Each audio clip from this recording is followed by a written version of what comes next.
Sosok pelaku pembunuhan anak politikus PKS Cilegon berhasil ditangkap.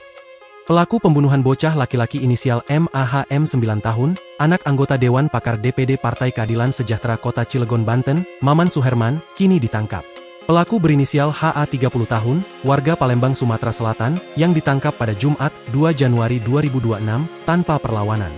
Dari informasi yang diperoleh Kompas.com menyebutkan pelaku HA ditangkap di lingkungan Pabuaran Kelurahan Ciwedus Kota Cilegon, Banten.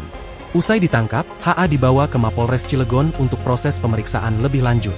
Wajah pelaku terlihat dalam foto yang diunggah melalui status WhatsApp Kasat Reskrim Polres Cilegon, AKP Yoga Tama.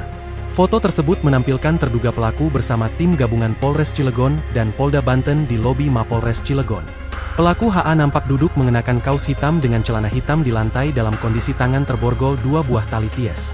Dirkrimum Polda Banten, Kombes Pol Dian Setiawan, membenarkan pelaku pembunuhan terhadap bocah kelas 4 sekolah dasar itu telah ditangkap. Alhamdulillah pelaku sudah ditangkap, kata Dian melalui pesan singkat. Dian mengatakan, pelaku ditangkap di wilayah Kota Cilegon, Banten pada Jumat sore. Namun, Dian enggan berkomentar terkait identitas, kronologi penangkapan, dan motif pembunuhan karena akan disampaikan pada saat rilis kasus dalam waktu dekat. Download Tribun X sekarang, menghadirkan lokal menjadi Indonesia.